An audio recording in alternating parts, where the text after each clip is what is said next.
All right. So here they tell you that the time this play takes place, it says sometime between World War II and the present. The present writing of this play was roughly 1960. So think this play is meant to take place in the 1950s, but it doesn't have to. It takes place on Chicago's South Side. The younger living room would be a comfortable and well-ordered room if it were not for a number of indestructible contradictions to this state of being. Its furnishings are typical and undistinguished, and their primary feature now is that they have clearly had to accommodate the living of too many people for too many years. And they're tired.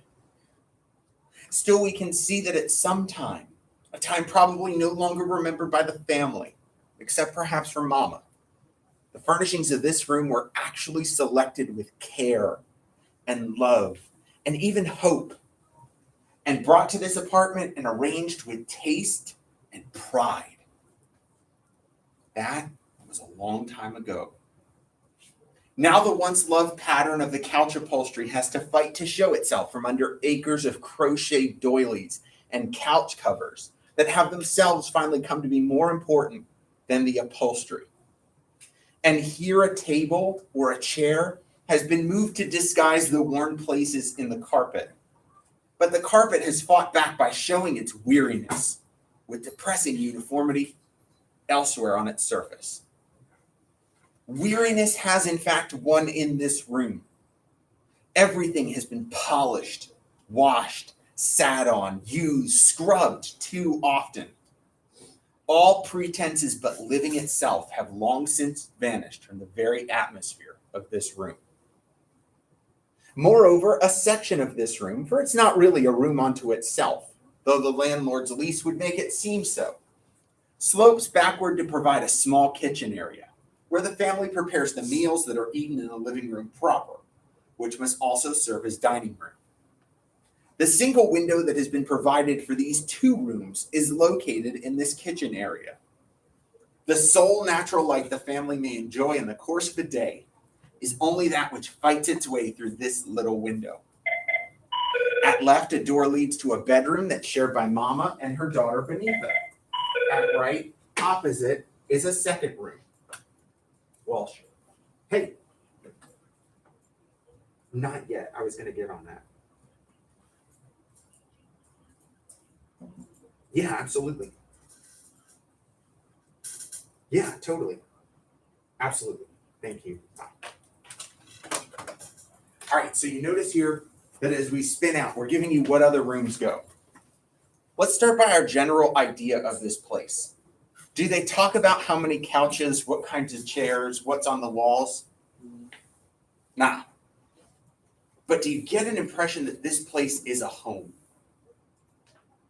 Tell me some of the words that stood out to you to describe it.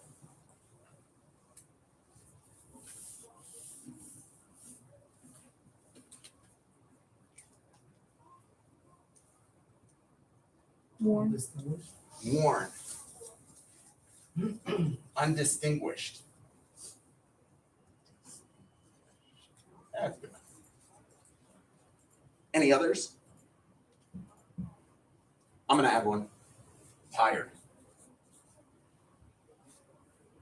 Do they have nice furniture? They had nice furniture. I love that you put that in there. This is stuff that at one point somebody bought and somebody has taken care of for a lot of years. And it's managed to survive and it's still in good shape, but man, it's tired and it's worn. They've polished it, they've cleaned it, they've done what they can with it, but you definitely can see it wears its age on it. Our places that we live are a reflection of who we are as a person. End of the day. Notice that this furniture is going to be a reflection of the people that live in this apartment. They are tired and they are worn out because they work hard every day to try to survive. It's undistinguished. There's nothing special or unique about it. It's not fancy, but it works. And that's the same way this family is going to be. They give you an idea of the layout. Let's sketch it out together really quick. So if we had to look down on this apartment and see, hey, what's it look like? first thing I need you to do is I need you to get rid of the image that you have in your head from living here of what an apartment looks like. We have apartments right out the window here, those big 2 or 3, 4-story kind of complexes where you have a long central hallway and all the places kind of go off of it and it's open to the air. You have that breezeway idea. Get rid of it.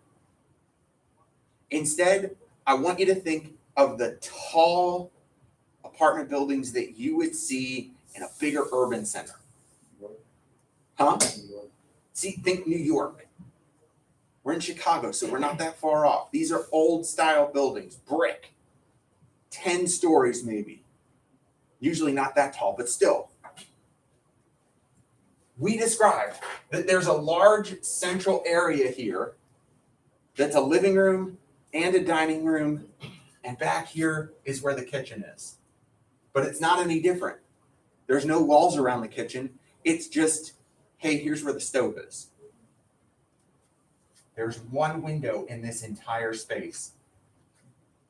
One. It's a little window.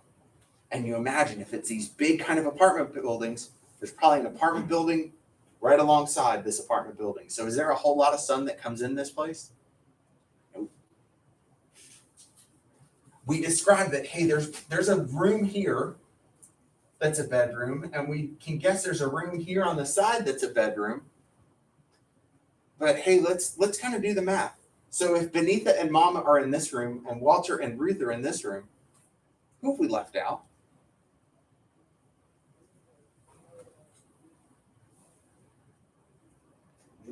Travis. Where does Travis probably sleep? The couch. Couch. In the living room. What room did we not talk about at all? Bathroom. They don't have their own bathroom. In apartment buildings like this, they have a shared bathroom in the hallway that everybody on the floor uses. So you don't have your own toilet, you have a sink for the kitchen. You don't have your own toilet, you don't have your own shower. You got to share with everybody else.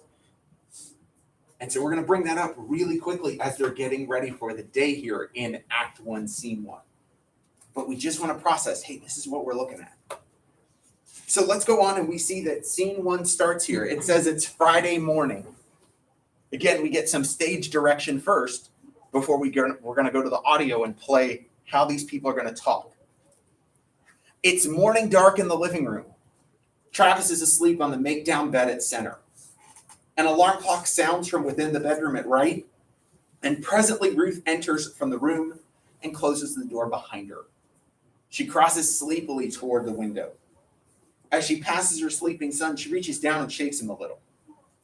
At the window, she raises the shade, and a dusky south side morning light comes in feebly. She fills a pot with water and puts it on to boil. She calls to the boy, between yawns and a slightly muffled voice. Ruth is about 30. We can see that she was a pretty girl, even exceptionally so. But now it's apparent that life has been little that she expected, and disappointment has already begun to hang in her face. In a few years, before 35 even, she'll be known among her people as a settled woman. She crosses to her son and gives him a good final rousing shake. So let's talk about this first character. Ruth is Walter's wife. She is the in-law to the rest of the family. We have lots of descriptions of her here, but on your character chart, I want you to think about this. What is an adjective that you can use to describe Ruth based on all of this description? One word that you think is most fitting. And so remember, an adjective is a describing word. It modifies a noun. Based on how she's described, what's a word that you think we could fill in here? Exhausted.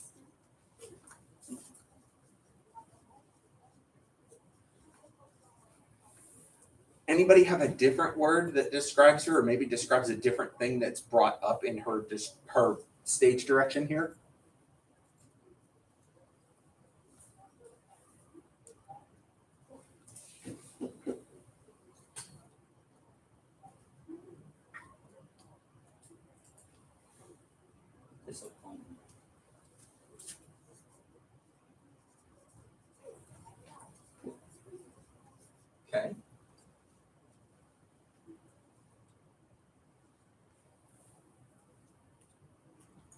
about her physical looks? Says that she has been a little. Okay. Remember, she's just getting up, so. I don't know if I spelled that right. There we go. I want to make sure we have the right idea. They try to describe that she's 30, but she shows her age. Like they say she was pretty at one point. They're not saying that she's ugly now. But that, for somebody who's 30, like she looks like she's probably older than she is. So don't go thinking like, ooh, she's some old, nasty woman getting up early. We're all nasty when we get up. Think more on that idea of like she shows her age and her tiredness on her face. So we're going to start the audio. We're going to hear how this works. Now you notice that there are stage directions mixed in here to the spoken lines. The actor does not say those stage directions out loud. These are to help the actor understand. How am I supposed to say this line? How am I supposed to move on stage? What else is going on around me? So kind of use these as a guide to see, can you hear the actress use these notes to inform how she's talking? We're just going to chunk a little bit because then we're going to have a next bigger set of lines. When we have the bigger sets of stage directions often, that's where we'll stop and read them together.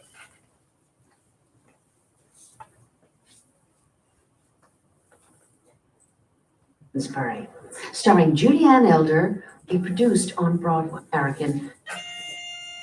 So this is an actual production of the play that they just recorded. So these are professional actors that are going to be doing this, and it does have a soundtrack too. So it's a pretty good way to look at it.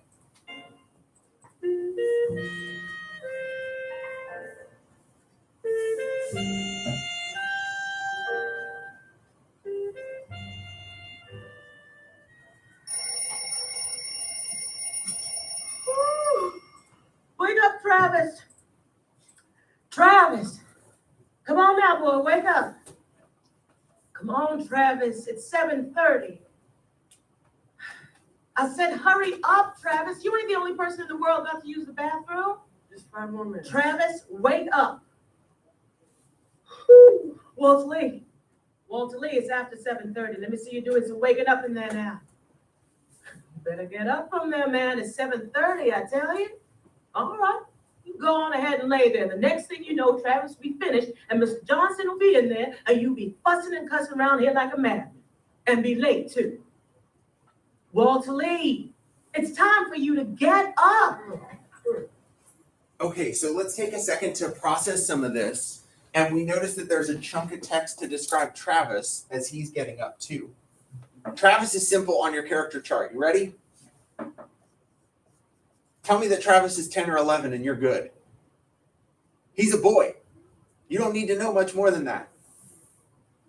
He's there. He's a part of the family. Absolutely. But we're probably going to have the least amount for a character like Travis. He's not a big part of the play. Where we want to put our attention, though, is over where we stopped on Walter Lee. As Ruth is talking, what do you notice about the way she talks? Does it sound like what you normally see in a story or a play? Or does it sound the way people actually talk? Yeah, and you're going to notice that one thing that's really different about this play is that when characters talk, they're going to talk like you're used to hearing. They're not going to speak proper English. They're going to talk in slang. And so it's really comfortable for students because they're like, this is really easy to follow. Yeah, it doesn't have to be difficult. So let's talk about Walter Lee. We're going to look at this description of him as he's getting up, and then I'm going to point out some things we need to make sure make its way to our chart. Because after yelling at him, she waits a second. She starts to go into the bedroom to get him, but is apparently satisfied that her husband has begun to get up. She stops, pulls the door to, and returns to the kitchen area. She wipes her face with a moist cloth and runs her fingers through her sleek, disheveled hair in a vain effort and ties an apron around her housecoat. The bedroom door right opens, and her husband stands in the doorway in his pajamas, which are rumpled and mismatted. He's a lean, intense young man in his middle 30s. and inclined to quick, nervous movements and erratic speech habits. And always in his voice, there's a tone of indictment. So for Ruth, remember, she's 30. For Walter, he's in his mid-30s, a couple years older than her. He's described as being lean and intense. But the one phrase I want on that chart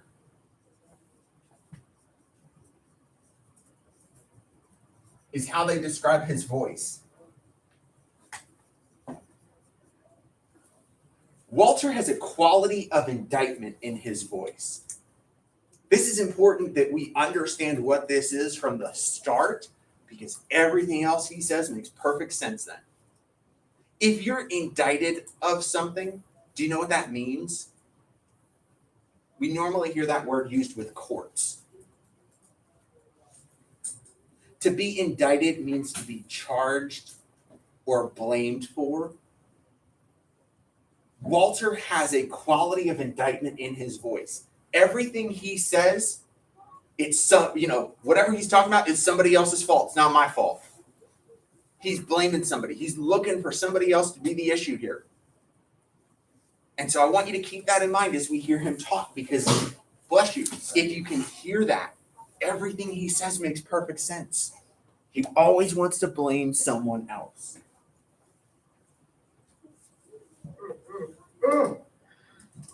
Is he out yet? What you mean out? He ain't hardly got in there good yet. Well, what was you doing all that yelling for, but can't even get in there yet? The check coming today. They said Saturday, and this is just Friday. And I hopes to God you ain't gonna get up here first thing this morning and start talking to me about no money, because I about don't want to hear it. Paper come? Something the matter with you this morning, Ruth? Oh, I'm just sleepy as the devil. What kind of eggs you want? Not scrambled.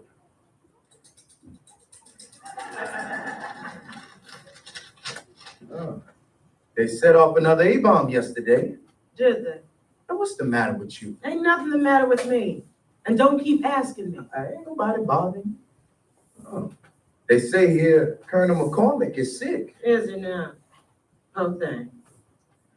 But what is that boy doing in that bathroom all this time? He just gonna have to start getting up earlier. I can't be being late for work on account of him fooling around in there. Oh, no, he ain't gonna be getting up no earlier, no such thing.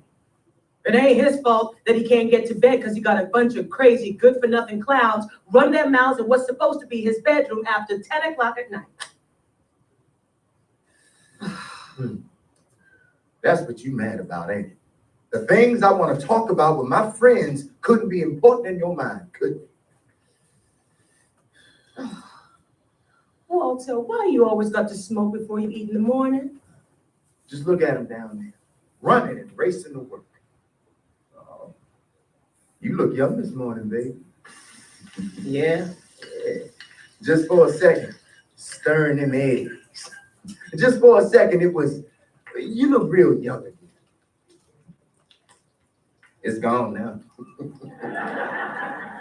You look like yourself again. Man, if you don't shut up and leave me alone. First thing a man ought to learn in life is not to make love to no colored woman first thing in the morning. Y'all some evil people at 8 o'clock in the morning. Okay, let's talk a little bit about what we're seeing here. As they talk back and forth, what do you notice about their relationship? Yeah, there's definitely that little bit of that making fun of each other, that knowing how to press each other's buttons and get there. Are they angry with each other? No, it's like a friendship fight. Yeah, it's like a friendship fight, but there's definitely something there. There's a little bit of tension there. Like whenever I hit her over the head. I think you need to see there's a little bit more than just that. But there's definitely that idea of, like, you can say it. There's a looseness. There's a humor to it, for sure. And so we notice what she's bothered about. What is Ruth bothered about here? Cigarettes. Trying to sound like his brother. Why does she not want him to wake up any earlier? Because you can't go to sleep with everyone talking. Yeah, and specifically, who's up talking? The husband. Yeah, Walter and his friends are up late talking in the living room, and that's Travis's bedroom. And so you're noticing here, wow, Walter, who's the man here, last one up. He's the last one that went to bed. Where normally you would think, wouldn't you get out of your son's way and let him sleep? Wouldn't you be the one that's up and trying to do things? Why do you have to have somebody after you to get up? Start to notice how some of these things are there. Walter's got that. We do have the smoking that's there. Remember, it's the 1950s. This was a much more common idea. We're not going to bring Travis back in. Remember, there's one bathroom out in the hallway. And so Travis and Walter are basically going to swap. Come on, Daddy, come on. Well, I'm coming. I'm coming. Well, hurry Come up. on. Here goes Mr. Johnson coming down the hall. Oh, I'm coming. Go on. Sit down and eat your breakfast, Travis. Mama, this is Friday. Check come tomorrow, huh? You get your mind off money and eat your breakfast. Well, this is the morning we supposed to bring in 50 cents to school. Well, I ain't got no 50 cents this morning. Teachers say we have to. I don't care what teachers say. I ain't got it. Eat your breakfast, Travis. I am eating. Hush up now and just eat. You think Grandmama would have it? No. And I want you to stop asking your grandmother for money. You hear me?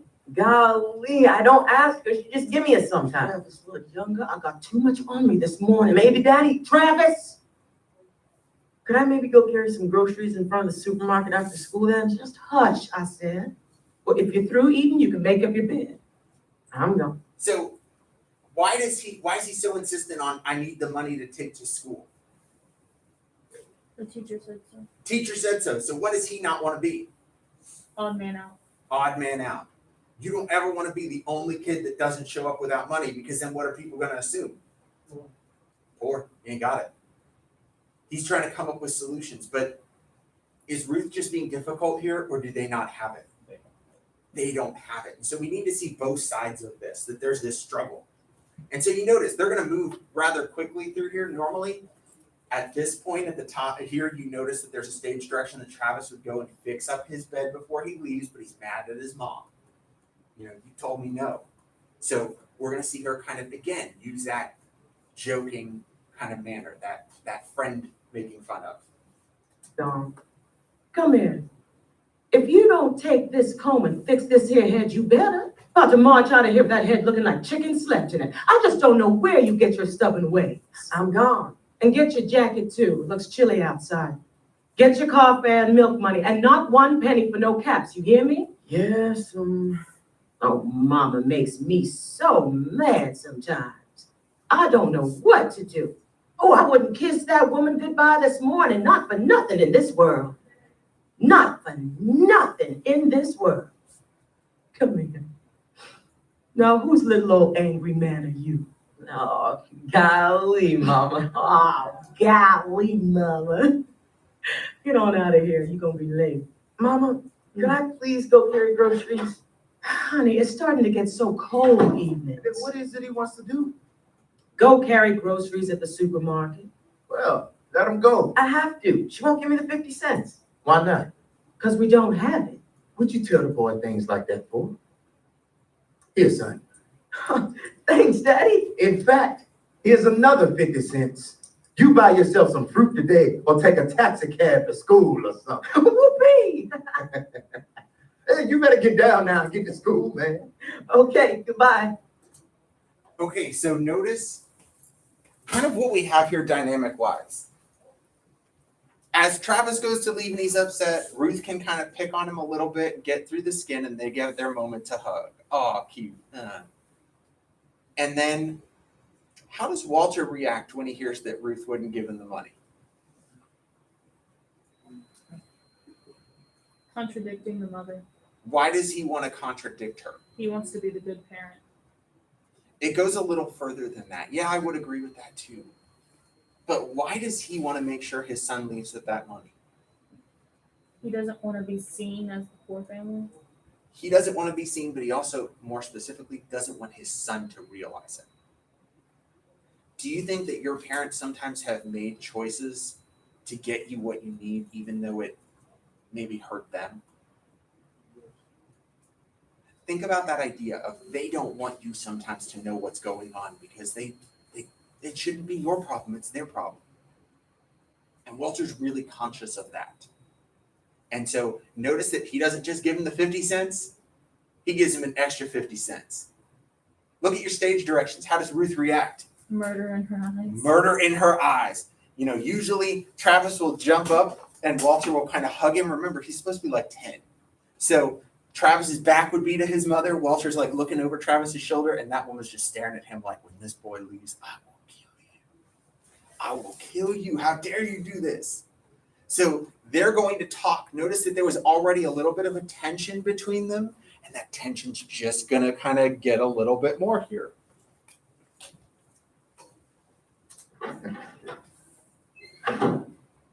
That's my boy. You know what I was thinking about in the bathroom this morning? No.